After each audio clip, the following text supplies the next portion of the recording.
Good morning, Malacañang Press Corps. Welcome sa Mindanao Hour, Bangon Marawi with Presidential Spokesperson Ernesto Abella. Good morning. Happy birthday, Joseph.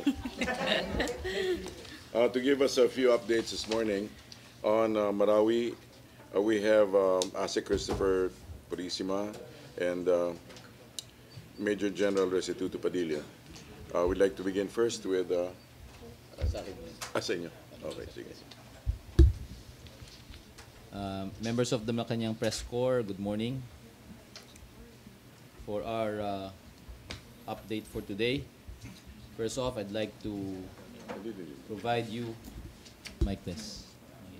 Audio. Test mic.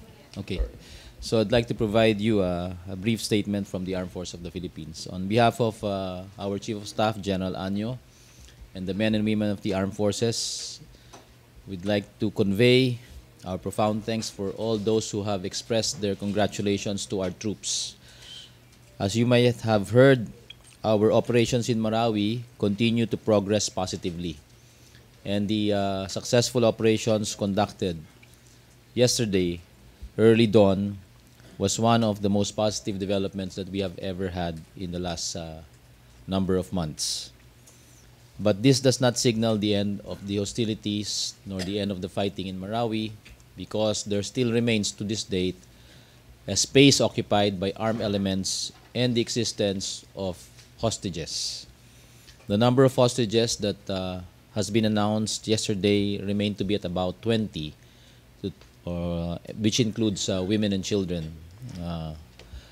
There also is still in existence about 20 to 30 armed elements, stragglers if you may call them, of the group. And among these are about 6 to 8 foreigners, foreign terrorists, to include the notorious foreign national, a Malaysian by the name of Dr. Mahmoud, who was the financier of the Marawi siege. Dr. Mahmoud remains to be one of our high-value targets in the operations still being conducted. As we speak, our troops have remained in the battle area, continuing to pursue the armed elements and seeking to rescue the remaining hostages in about 2 hectares of space that remains to be the battle area. Other than this, there are still about 60 to 80 buildings that have to be cleared during this conduct of operations. And before we can finally announce the end of the Marawi siege, there is a need to clear all these buildings of all unexploded ordnance as well as IEDs that may have been left by this retreating terrorist. It is also paramount that as we come to the closure of this significant event in our history, that we be allowed still time to clear the rest of Marawi of all potential IEDs, unexploded ordnance, and booby traps that may have been missed by the troops in its earlier clearing operations. Why is this required? It is because we want to ensure the safety of all our citizens, particularly the residents of Marawi, who will want to visit the areas of their residence and recover whatever it is that remains from the damage that has been caused by this terrorist group.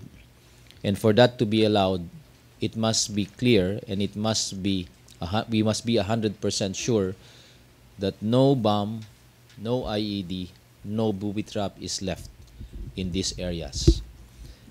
After all, having survived several months in evacuation centers, it would be ironical if upon the return of a resident in Marawi, they would suffer because of an IED that was left, either experiencing a maimed individual or the demise of a few, which is untenable and unacceptable to us. So please be patient. We asked for our citizens to understand the predicaments that we still face, but rest assured that our soldiers, our airmen, our sailors, our marines, and our policemen and coast guardsmen who continue to be in this fight are determined and focus to finish it as soon as possible. And an appeal to the citizens of every corner of our archipelago is for us to please push for the practice of cooperative responsibility or shared responsibility in security, a concept that we have been pushing all along in order to strengthen the security of our nation. And what is this? It is the participation of every citizen to always be on the alert, to always be vigilant, to always be on the guard for any kind of threat that may be around their places of abode or their places of work or during their transition from anywhere during travel. If you see any suspicious looking personnel or persons who are not supposed to be in your communities doing very suspicious activities, you must take note and report this to the authorities as soon as possible so that we can guarantee the safety of these areas, particularly our major cities, from the continuing threat of terrorism. Remember, God has been very good to us for not allowing us to experience similar incidents that have occurred in the developed areas of Europe, Great Britain, and some other parts of the world, also the US. These are first world countries that have not escaped the threats of terror. But similarly, we know that we can immunize ourselves, we can strengthen our security if each and every Filipino will be a participant and a committed one in the security of our country. And so this appeal continues, and we may sound like a broken record if we keep on reminding our citizens, but it is very important, and we believe it is critical for guaranteeing the security and safety of our major cities and our other areas throughout the Philippines. That is all from our end. Thank you very much, and God bless our country. Sectobi. Thank you, sir. Good morning to the Malacañang Press Corps, and here are the updates from your task force, Bangon Marawi. With yesterday's development, we shall now focus on the rehabilitation of the conflict-stricken areas and plan for the return of our IDPs to Marawi City. Yesterday, 5 OCD-led teams composed of 145 members from 15 agencies, namely DOST, DTI, DepEd, DSWD, DPWH, HUDCC, DICT, NEDA, DNRMGB, TESDA, NEA, NHA, HLURB, SFHC, and LUA, as well as the Marawi City Local Government Unit, were deployed to conduct the post-conflict needs assessment in Marawi City. The PCNA teams left the National Emergency Operations Center in Iligan City yesterday morning to assess the damages and losses incurred due to the still ongoing conflict. Each team was assigned to assess a number of barangays declared cleared by the AFP, and which are referred to as Zones 0 to 12. Before the field deployment, security briefings and reorientations on the PCNA process were conducted at the National Emergency Operations Center on 14 and 15 October 2017, that is last Saturday and Sunday. The target date of completion for the field deployment, including data analysis, consolidation, and report development, is on 27 October. The Damage and Losses Assessment, or DALA, in the uncleared areas identified as Zones 13 to 17 shall commence immediately once the AFP's clearing operations are completed. On housing and reconstruction, the DPWH has completed the site development for areas 2, 3, 4, 5, and 6 in Barangay Sagonsongan, totaling 9.9 hectares, while road concreting is still ongoing and is set to be completed by the end of November. Lot acquisition for Area 1 is still being negotiated by the Marawi LGU, and the implementation of drainages will follow thereafter. 26 houses out of the 50 transitional shelters in Bahay Pag-asa located in Marawi City have already been turned over to selected IDPs. Both the Lanao del Sur provincial government and the Marawi city government have developed and presented their local rehabilitation plans to the task force. Their plans are still being reviewed, validated, and refined with the assistance of the task force, considering available resources and the results of the PCNA. The Marawi City Local Government Unit is also working with the AFP in identifying barangays that are already declared safe, and a number of families will be assisted by troops in their return at the soonest possible time. They will be allowing residents to come back by barangay clusters. Part of the rehabilitation plan is a solutions framework for the Marawi IDP's future living arrangements. We want them to return to safe and resilient areas. That's all that I have. Thank you. Thank you. On the statement from Malacañang on the deaths of the terrorist leaders. With terrorist leaders gone, we call on all fighters to cease further resistance and violence and return to the road of peace. This is also the call of our Muslim leaders, our imams, ARMM, MNLF, MILF chiefs, and the leaders of Muslim nations. And this is the plea of your families, friends, and communities. Let us restore peace and rebuild our land. We commend our forces for their battlefield advances, now nearing total victory. Hundreds of hostages were saved with no violations of rights and religion. This has laid a strong foundation for peace and recovery. We will intensify offensive across Mindanao to counter further attacks and to wipe out IS cells seeking to exploit people's grievances for evil.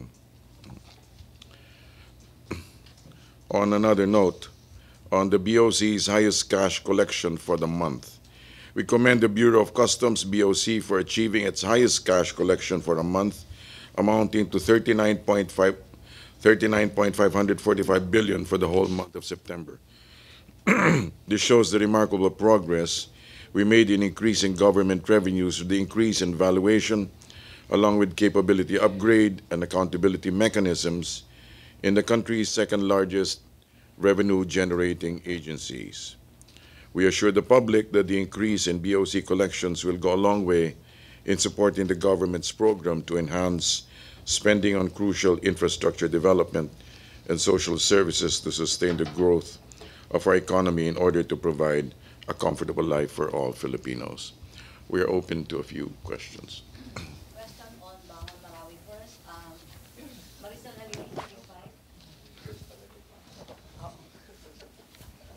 Hi, sir. Hi, sir. Good morning. General Padilla. Sir, okay. Pa-share.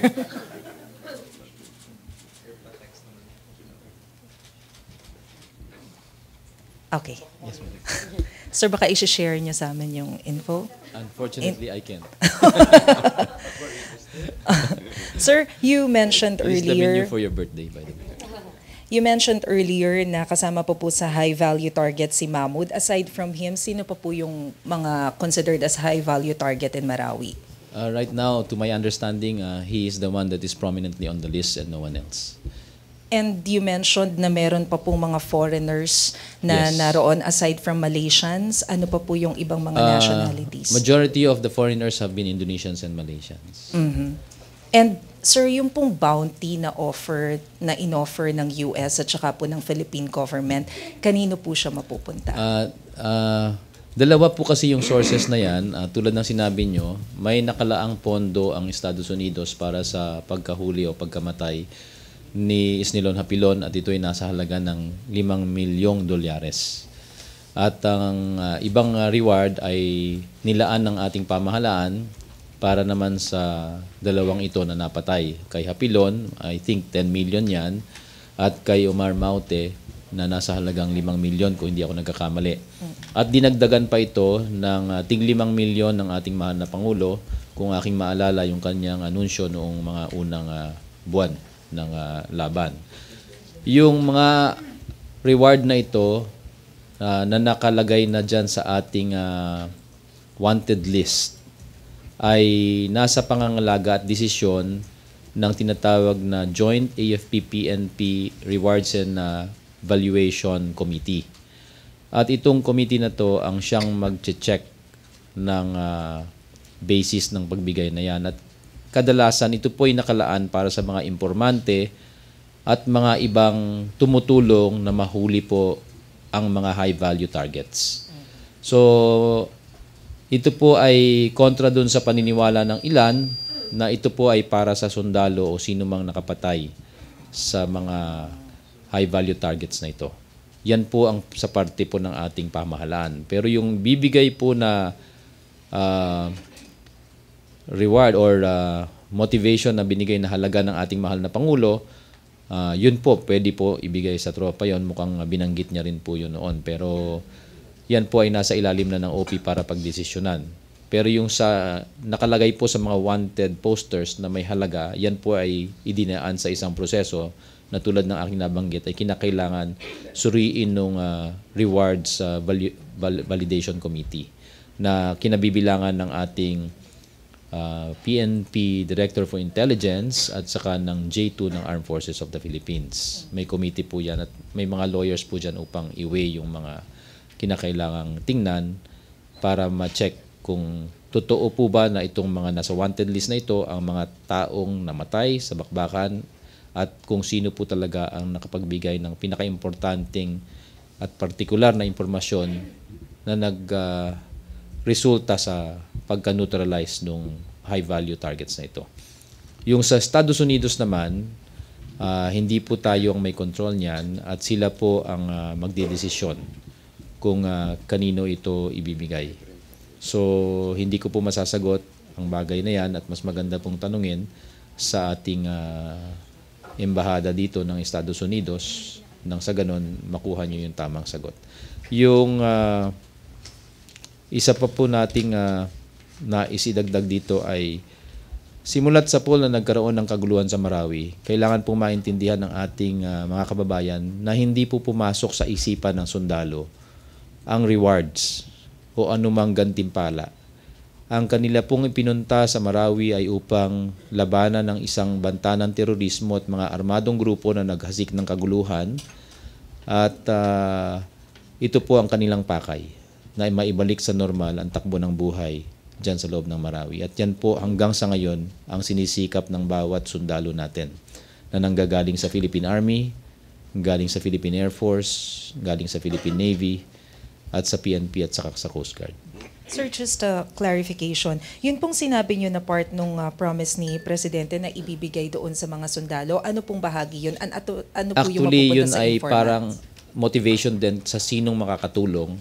Pero dahil ito ay hindi kasama dun sa initial reward na nakalaan, na kinakailangang dumaan sa ilalim ng committee na nabanggit ko, ang decision ngayon na ito ay maaring ibigay sa OP. Thank you, sir. Okay. Pia Gutierrez? Sir, could you expound more dun sa naging role ni itong Malaysian na si Dr. Mahmood? At ano po yung profile niya, sir? Dr. Mahmood is an academic. And if I may refer you, there was an article that came out in the Malaysian Daily at the very beginning of the Marawi siege. And they gave his profile in that article and his connections to the academe. So he was the one responsible for the direct linkage of Hapilon to the larger group of the Daesh. And it was he who provided the funding that was necessary to bankroll the siege of Marawi. So I cannot recall the exact amount, but it seems like it's about $300,000 or $600,000 that he brought in. So he may have allowed this to be brought in through the back door, through the back doors of our country, or through other channels. And this is the subject of things that we still have to ascertain. Can we confirm, sir, kung kasama siya dun sa mga foreigners na nabanggit ninyo sa Marawi? We are not 100% sure, but based on the information that we have at hand, we believe that he is still in the area among the 6 to 8 foreigners. Sir, another question. Did it ever cross the military's planning to capture Omar Maute and Isnilon Hapilon alive? The opportunity for surrendering, laying down their arms, and releasing the hostages safely has been part of our effort inside the battle area. If you may recall, we allowed some of you to cover the manner by which we tried to communicate to those inside the main battle area. Kung naalala nyo, may ilan po sa inyong mga networks o lahat kayo mismo na nagpalabas ng mga video at saka inalaw po namin kayong kunan yung aming ginagawang aksyon sa loob ng main battle area upang mapaabot sa loob ng mga lugar na saan nagkakaroon ng bakbakan ang mensahe natin na maaaring sumurrender basta ibaba lang ang armas ng mga kalabang hinaharap natin at mapayapa nilang i-release o pakawalan itong mga hawak nilang hostages. Pero hindi po nangyari yan. Patuloy po silang nanindigan at patuloy na nakipaglaban. Kaya yung nangyari po natin na operasyon kahapon ng madaling araw, bunga po ito ng pagkakuha natin ng napakaraming impormasyon sa mga hostages na na-rescue natin, ganun din sa mga ibang impormasyon na nanggaling sa iba't ibang sources. At nung tayo'y tiyak na sila ay nasa isang lugar, yan po ang naging paksa ng ating operasyon na sinugod po natin.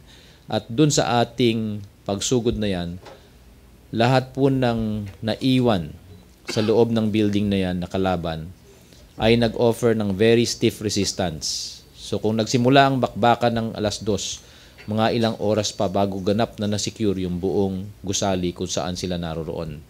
Nagkaroon pa ng pagtangkang pangtakas ang ilan sa kanila. At itong nangyaring ito ay kinailangang lagyan natin at gamitan natin ng dahas. Kaya lahat sila ay napatay sa enkwentro na yon o sa pag-atake na yon. At ang atin pong sinigurado dyan ay makuha natin ng ganap na maayos lahat ng mga hostages na nandun sa gusali. And we were able to get about 20, if I'm not mistaken, plus a 2-month-old infant, which was relayed to the public yesterday by no less than the Chief of Staff. And he even mentioned that when he asked for the name of the 2-year-old, he was told the name, but he offered, why don't you name the baby Maui, in short for Marawi? Sir, sa pagkamatay po ni Isnilon Hapilon and Omar Maute, ano na po ang assessment natin sa threat ng Maute Group? Malaking dagok sa kanila ang pagkawala ng leader na si Omar at ganoon din yung mga kapatid niya na naniniwala kaming napatay doon sa mga nakaraang buwan ng bakbakan. Pero hindi ito nangangahulugan na sila'y totally wala na sa picture. Alam natin na may mga simpatetikong grupo pa, may mga naiiwan pa silang miyembro sa ilang-ilang bahagi ng Mindanao. At kaya nga yan po ang binabantayan natin. Kaya nga kanina nung aking sinabi at binigay sa inyo ang aming pahayag sa Armed Forces, ang aming pong panawagan, ay para sa lahat na maging alerto, maging mapagmasid lagi. Kasi sa pamamagitan nito, dito natin mababantayan ang bawat sulok ng ating archipelago, ng ating kapuluan. At tulad ng nangyari sa Bohol, kung maaalala nyo, bago na sumiklab po itong Marawi, nagkaroon po ng kaganapan sa Bohol at maayos po itong na address ng ating local government at ng ating armed forces at police.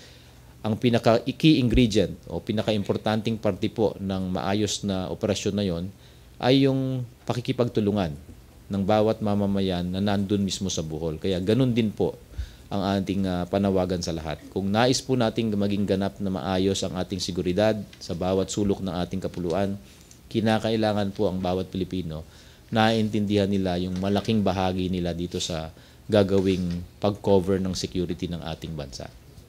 Sir, last na lang. Sir, yung impact naman po nung nangyari kahapon dun sa plano ng ISIS to establish a caliphate here in the Philippines.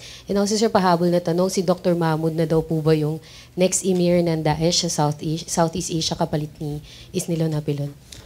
Sa unang tanong, yun yung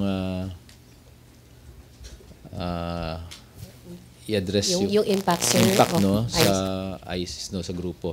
Malaking impact nito kasi karamihan sa kanilang mga armadong elemento na may kakayahan na magasik ng kaguluhan were there in Marawi. And we were able to address the armed threat.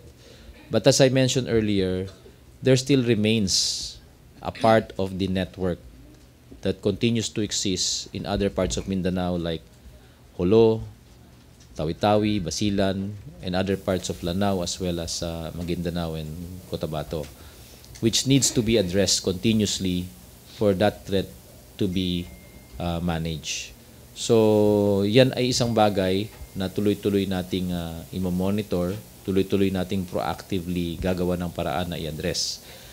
At sa pangalawa, itong sa issue ng liderato, hindi po tayo nakakasigurado sa kasalukuyan kung si Dr. Mahmoud ang siyang itatalaga. At malalaman po natin yan sa mga susunod na araw sa magiging developments dito. Kaya ang atin pong pakay sa operasyong ginagawa natin sa naiiwang bahagi ng Marawi ay makuha po siya at ng iba pa niyang mga kasamahan. Thank you, sir. Okay, Pia Gutierrez to be followed by Pia Ranyada. Welcome back. Thank To be you. followed by birthday boy, Joseph Moro. Hi, sir. Good morning. Good Sir, morning. just a quick clarification first. You mentioned, sir, that the declaration of the end of the crisis will not come until after the clearing operation. So, sir, tama yun. It's not when the terrorists are neutralized. It's when the clearing operations are over that we can declare yes, the end of the crisis. A declaration may be forthcoming in saying that we have adequately addressed the bulk of the threat. But it does not mean to say that we will open the way for the return of residents to the area. That is the gist of the message that we would like to convey. Marami po kasi sa ating mga residente na nakatira po sa Marawi, lalo na po dito sa lugar na nagkaroon ng mga bakbakan, na miriting-miriti na po na bumalik upang makita kung ano man ang naiiwan sa kanilang mga pag-aari dun sa loob ng battle area. Pero tulad ng nabanggit namin, magkaroon man po ng deklarasyon ay dadahan-dahanin pa po natin yung pagbabalik ng mga residente dahil madami pa pong mapanganib na lugar. Una, hindi pa po ganap na nakiklear ng mga unexploded ordnance, ng IED at ng mga ibang patibong ang ibang bahagi ng Marawi, lalo na po yung mga kaganapan kung saan nangyari yung bakbakan. At ito ang sinisigurado natin para maiwasan natin yung masaktan ng isang residente na matagal nang nanalagi sa evacuation center pero mamamatay lang sa isang pagkakataon na tulad ng nabanggit ko. And sir, based on any coordination recently between the military and the president, is he still determined to lift martial law after the clearing operations? I believe there will be a consultation that will be conducted before that is done. And from the side of the military, although this is a political decision, we will make appropriate recommendations. Be that as it may, we would like to assure the public that we all look forward to the return to normalcy of every part of Mindanao. But there is a greater threat here that needs to be addressed. And the need for the maintenance of martial law in some parts is really important because of the network, the existence of the network of all these terrorist groups. And as we have been saying all along from the very beginning, our citizens need not fear the imposition of martial law if they are law-abiding. It is something that we need to do in order to address quickly and adequately those threats that are looming in the horizon or in the environment that may result to the harm of innocents, like what happened in Marawi. Saying that the president made lift martial law only in Marawi and keep it in certain parts of Mindanao because of this threat you mentioned of networks. I would not dare to say or comment on that because it's a political decision, as I was saying. But what we want to convey to the public and that for them to understand is that there will be a consultation. There will be the President will allow the armed forces and other security agencies to air their side and to make recommendations, appropriate recommendations. Sir, would you know when this consultation will take place and if other sectors will also be involved in the consultation? I am sorry, I don't have any date on that. And yes, even the local governments, I think, will be part of the consultation from our end. Okay, thank you, sir. Okay, a friendly reminder, one question to follow up. Joseph Moro. Marami pang gusto magtanong. General Padilla. Yes. Yun pong kay Dr. Mahmoud, are we certain that he is still alive, or is that 100%, or hindi lang natin makita? We're not sure kasi hindi lang natin makita yung, he could be dead but hindi lang natin makita yung bangkay. We believe nandun pa siya among the 6 to 8. So that is as far as I can go. If this is 100%, no, it's not 100%. So may segue lang. May 17 soldiers daw po and 2 NPA sa TV Albay na Kia. This is a new development. I will have to get back to you and I'll check with our operations center. Regarding martial law, sir, how was it able to help during this period, and how is it going to help in the future, sir? You mentioned you still need it. Yeah, martial law has been a big help in terms of addressing threats that have been there all along, that have been kept at bay. So having martial law allowed our law enforcement agencies and the military to address these threats with a longer period of detention.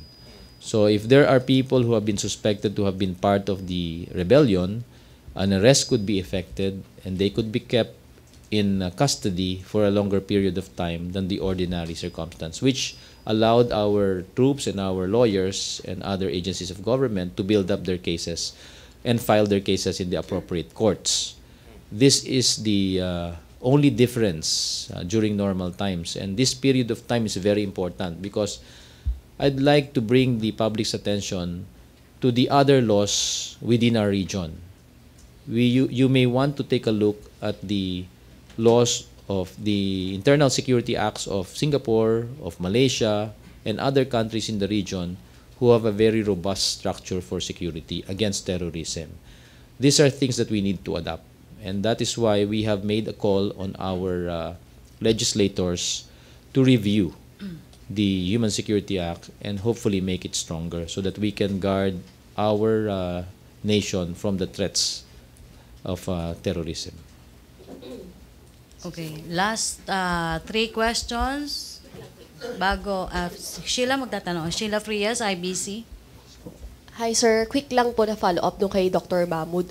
So since namatay na po si Hapilon and Omar, siya na po ba yung tumatayong leader doon sa small group na natira pa sa Marawi? And if not, sino po? Tulad ng nabanggit ko kanina, hindi tayo tiyak kung siya talaga ang mamumuno kasi banyaga ito. At kung siya man po ang mag-a-assume, malalaman po natin yan sa mga susunod na mga araw. Pero ang hinahabol po natin dito sa natitirang parte ng Marawi na kung saan mayroon pang mga kalaban ay mahuli siya o man-neutralize siya at ang iba pa niyang mga kasamahan. Okay, last 3 questions sa Bangon Marawi. Si Vance Fernandez to be followed by Philip, Rose, and then last question si Joseph on Bangon Marawi. Yes, sir. Sir, I'm here. Sir, are you aware of the possible retaliatory strikes of some terrorist groups, Maute or ISIS, due to the death of their 2 leaders? Yes, that is not a far-fetched circumstance from happening. It is anticipated, but we are prepared for it. Again, as I have mentioned earlier, the siege of Marawi was both an opportunity and a threat. An opportunity because they all lumped themselves together in one particular area, which allowed us to address the big bulk of their armed elements. To date, there are over 800 of their members who have been killed in the ongoing firefight. And this has been the biggest and most significant numbers that we have done to impact on this organization. And this has not happened previously. Also, historically, the Battle of Marawi is now the longest since the end of World War II in a single area. And it is an urban in the Philippines. And in the Philippines lang. So we will continue to address whatever threats there are by keeping a proactive plan and for us to address the remaining part of their network so that it will be harder for them to take root again. At tulad po ng aking pakiusap kanina sa ating mga kababayan, napakalaki pong parte ng magiging partisipasyon ng bawat mamamayan dito. Kasi kung gusto nga nating pangalagaan talaga ng husto ang seguridad ng ating bansa, kinakailangan maintindihan ng bawat mamamayan na sila ay kasama doon sa pagbabantay na yan. Okay, sir. If the conflict in Marawi ends, what future precautionary steps will the government take to prevent these future terrorist attacks?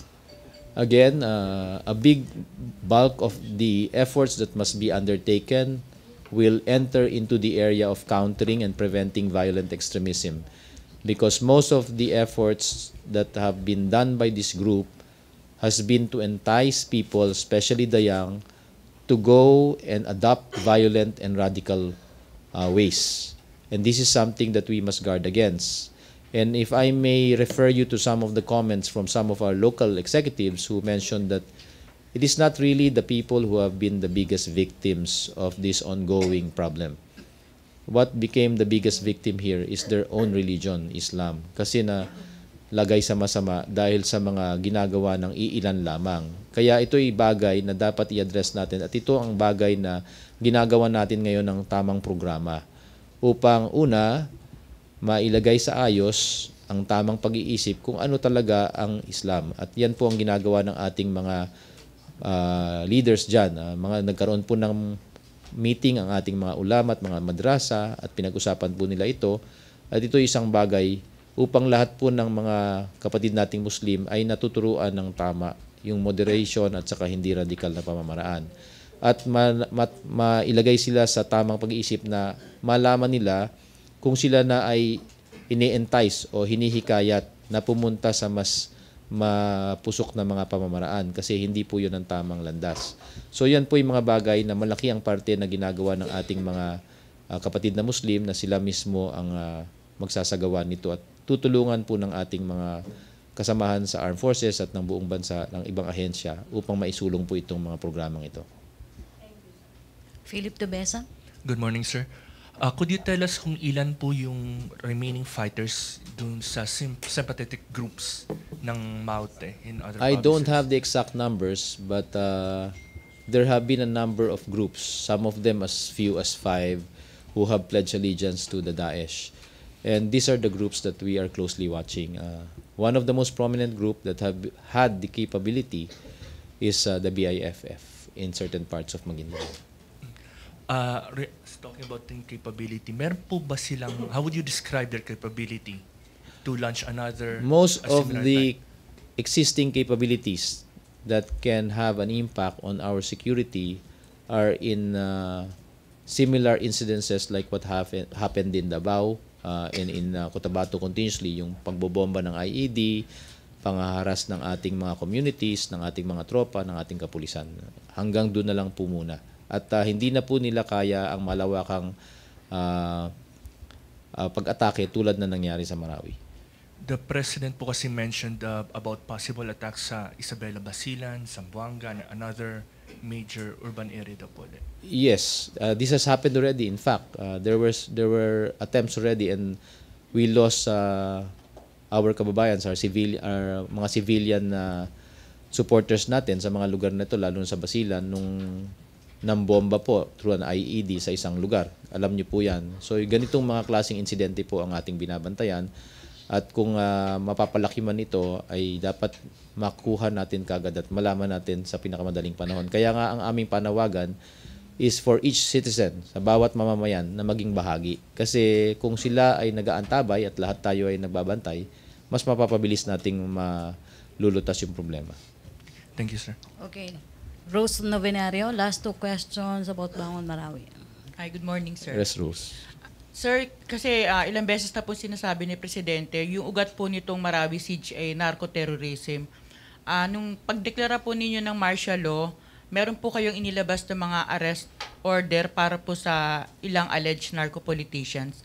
Ilan na po yung naaresto natin at paano po tayo makakasiguro na hindi po ito mauulit yung narco-terrorism sa ibang lugar ng Mindanao, lalo na po PIDEA na lang po yung sole agency na mag-a-address po ng anti-drugs campaign ng gobyerno.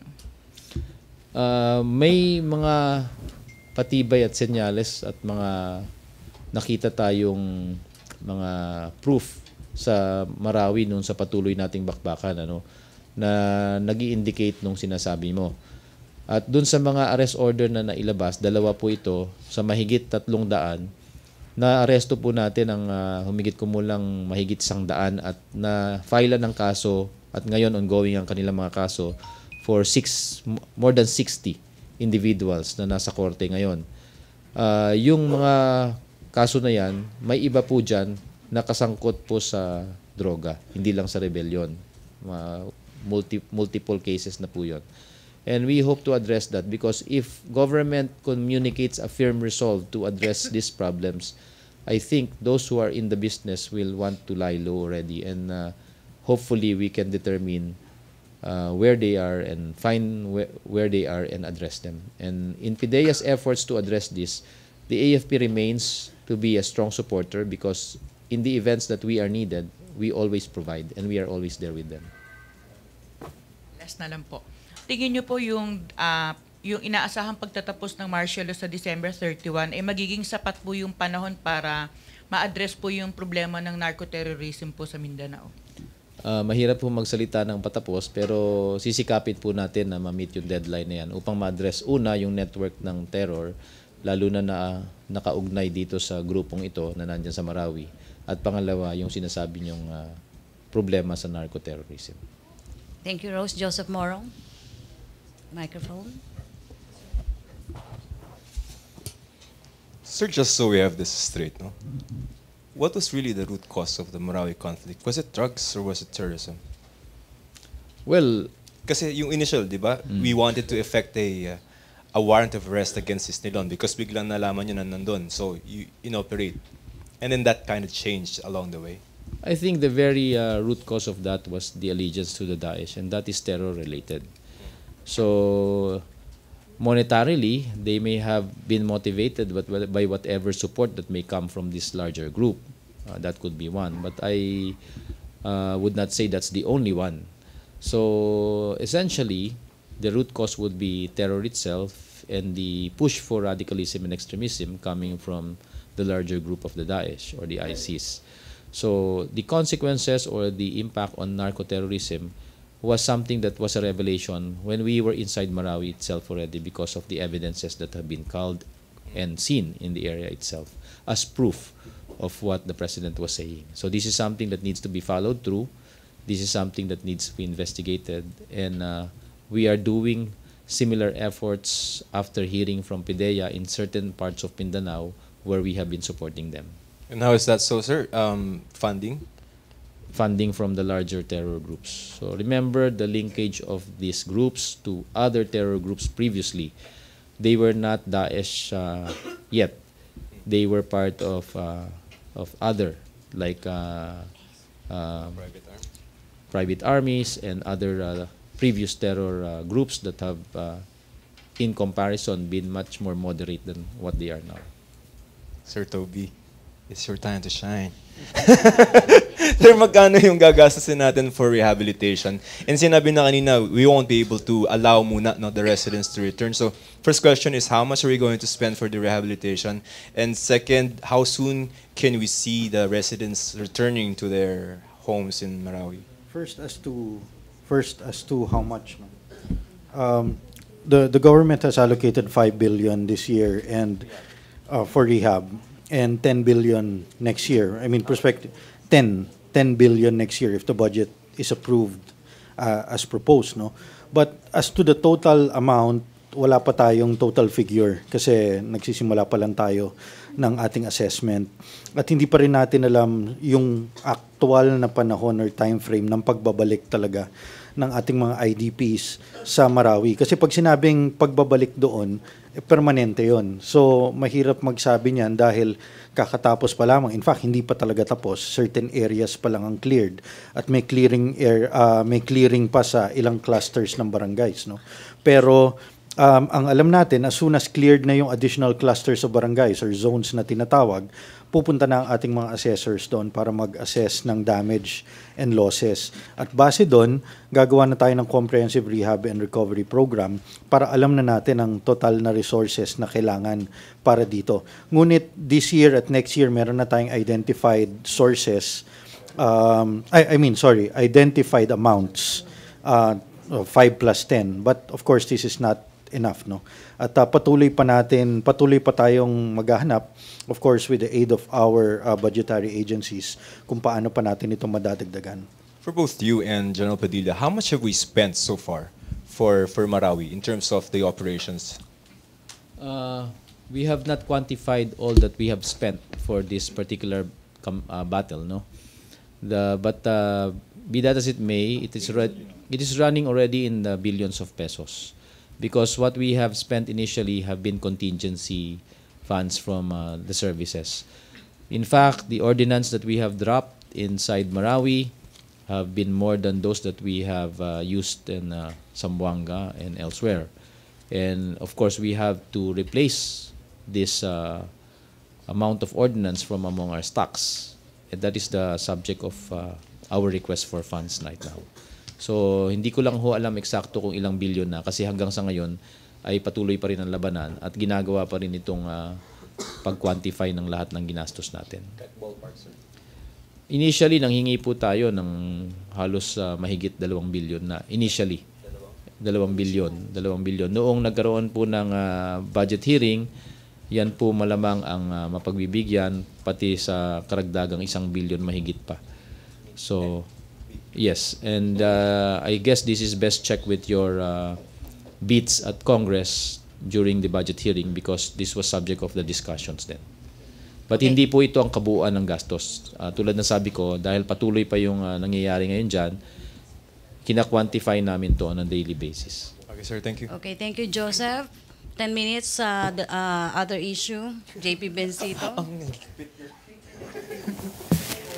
Hi, Spokes Abella. Sir, sir, the LTFRB over the weekend, they made claims that the ongoing transport strike might have been linked to destabilization attempts against the present government. Sir, meron ba talagang basis yung ganitong claims, and if not, appropriate ba si Attorney Lizada to make such pronouncements? Well, while we do not have formal proof that has at least come to my desk, Ms. Lizada is within her jurisdiction to be able to comment regarding those matters. Sir, diretso na ako dun sa claims ng Presidente. Sir, are there enough basis to say na meron or legitimate basis to say that there is destabilization attempts against this administration? You know, the President has his own sources. His own sources, internal sources, which may not be directly available to others. And so, as he speaks, he stands on his own personally considered evidence. Sir, related also to this stuff, the President over the weekend also mentioned about declaring a revolutionary government. Sir, meron bang enough basis based on the present constitution for the President to declare a revolutionary government if on the premise na yung opposition will be escalating attempts against him? I think he made reference to Madam Aquino and about her declaring a revolutionary government, and farther back we have the original one, Mr. Aguinaldo. On the other hand, he has said that he would declare a revolutionary government only if and when these stab attempts against the government would lead to anarchy. So, in other words, he's simply laying the premise that what could happen. The President, you have to remember, is again and again has access to all kinds of information, and he may have his own reasons for doing so. Sir, last na lang po. While threatening the President's critics with a revolutionary government... He's not threatening the President's critics about that. He's simply saying that if this happens, if it leads to anarchy, this is what the alternative could happen. But sir, doesn't this run smack with the constitution that the president has vowed to protect, to uphold, and defend? The Your state, opinion, yeah. sir? Yeah, well, basically the administration is duty bound to protect the state, and especially in his case, he wants to protect the integrity of the next generation. So he is perfectly within his rights and jurisdiction to be able to say, I am protecting the grounds already won for the next generation. Okay, thank you, JP. 3 minutes na lang. AC Nichols, CNN Philippines, to be followed by Raymond Tinasa. Sabi sa inyo, friendly reminder, 1 question, 2 follow-ups. 3 minutes. Hi, sir. Good morning, sir. Sir, yung sa transport strike lang, are there plans for the president to sit down with the transport groups amid the plans nga to phase out old jeepneys? Because Piston's George San Mateo is saying na he's still hoping na magkaroon po ng sit down with the president. Again, this is something that this request can be advanced to the president, and the president is open to this sort of thing. Although I cannot speak for him regarding this matter specifically. Okay, thank you. So, sorry for pala. 3 minutes na lang ngayon. Raymond. Yes. I'll take 2 minutes. Sir, quick one. Sir, what was the basis of the suspension of classes in government workers today, considering that I understand there was no official recommendation from LTFRB or any agency? Thank you. Let me read, okay? It's all in the first sentence, okay? In view of the continuing transport strike, coupled with the possible inclement weather, work in government, both national and local, and classes at all levels, including state universities, are hereby suspended. As explained to me last night by ES, he says the president was rather concerned about, specifically students who may be caught in no transport and inclement weather. Sir, a whispered question. Aren't you giving so much importance or attention to Piston, considering this is just a very small and one group of transport? I doubt it. He's not concerned with that. He's concerned with the students. Sir, what I understand there are some schools who, even in Cebu, who did not follow the proclamation of suspension of classes, and they still go with the classes. Would there be any liability or sanction to those who did not? The memorandum does not say so. Okay, thank you. Okay, Ja Rosales, no more? Okay, Pia Gutierrez, and then Laila. Last 2 questions. Yeah. Microphone, Raymond. Sir, could you answer some criticisms lang ng mga parents dun sa suspension ni President dun sa classes over the last few days? And also, will there be plans na mag-extend or hold extra classes to make up for the suspension, sir? Yeah. Regarding the extension, DepEd will be the one to decide on that. But regarding the criticisms, I'm not aware of that. Of which criticisms? However, having said that, he's also acting like a parent, actually. He's actually looking for the greater protection, greater safety of the students. And another, sir, yung criticisms naman over yung productivity naman po ng ating mga government workers. For 2 days, have been unproductive kasi nga suspended daw po yung klase. And also for contractual employees, they have no pay daw for 2 days, tapos no services pa for some government offices. We have to see all of these things in terms of nation building. Everybody pitches in. When there's a need to belt tighten, then everybody belt tighten. I think we should be able to appreciate that. Thank you, Okay, sir. thank you. Last question. I'm sorry. Laila Salaveria, then last Ross Cos. Good morning for the 2 spokespersons sa D-Stablat. Sir, for General Padilla, ano ba talagang assessment ng military? Because just last week, Secretary Lorenzana said there's no serious D-Stablat. And if, as spokesperson Abella says the president has his own sources, does the commander-in-chief not share this with the military since he was talking about the CIA and NPA? Well, the truth is we only provide one part. The truth is we only provide some part of what we monitor from our intelligence side. There are other agencies that monitor other parts of our archipelago as well as other external stations. The information that goes to the president is all-encompassing, as was mentioned by Sec Abella. and we don't have a hand in the information that the President may initially receive. Eventually, later on, pag nagkakaroon ng mga national security meeting at nagkakaroon ng fusion ng ating intelligence agencies, these things are pieced together. And right now, I don't have a hand. I'm not privy to those information, so I cannot speak from where I stand. So on the part of the military, where does our stability stand? May serious destab efforts? Right now, the military is really focused on addressing the threats coming from terrorism, because this is partly external in nature and some internal. So this is where our efforts and focus are being addressed.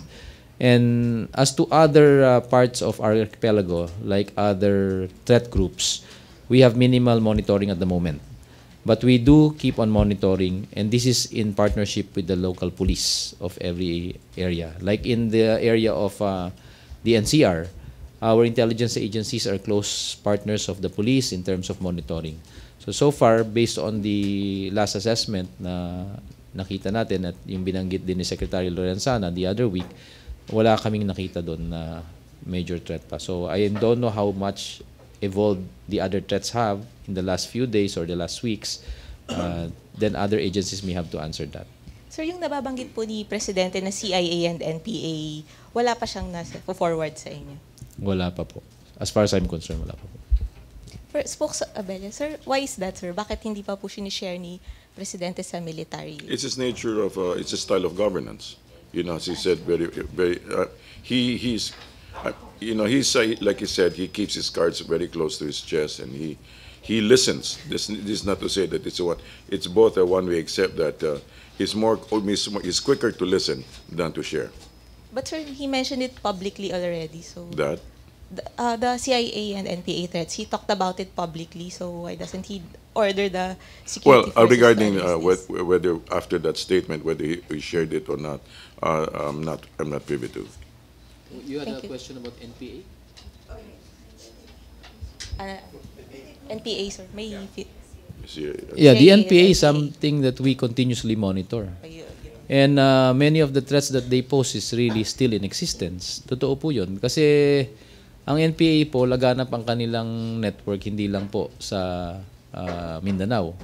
And most of the threats that we have been monitoring on their part has something to do with efforts to sabotage the economy, like derailing infrastructure projects through the burning of heavy equipment, the derailing of agricultural operations because of their attacks and their attempts to extort.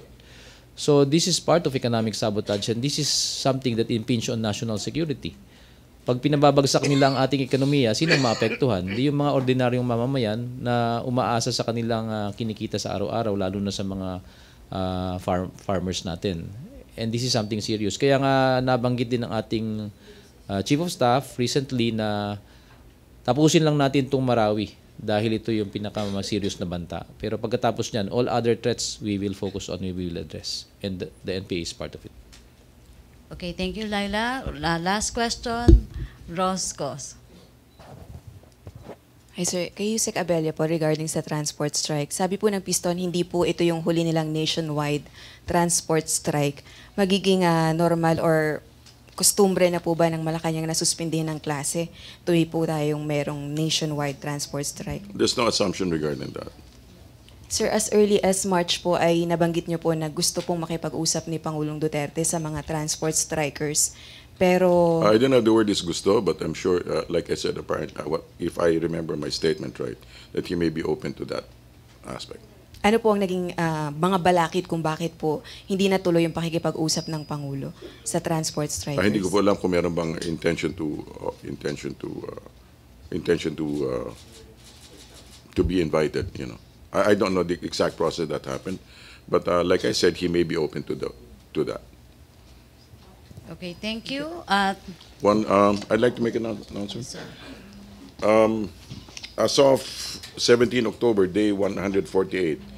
As of Monday, 16 October, enemies neutralized 847, civilians killed 47, civilians rescued 1,770, recovered firearms 846, recovered unexploded ordnance, 29, recovered IED, 29, government casualties killed in action, 163, buildings cleared, 9. Excuse me, October 16, 7. Cash donations for the AFP Marawi casualty, 102,647,084 and 3 centavos, and for this IDPs, 1,136,595. Thank you. Okay, thank you, Presidential Spokesperson Ernesto Abella. Thank you, Major General Restituto Padilla. Thank you, OCD Assistant Secretary James Purisima. Thank you, Malacañang Press Corps. Happy birthday, Joseph. Back to our main studio sa Radyo Pilipinas and PTV.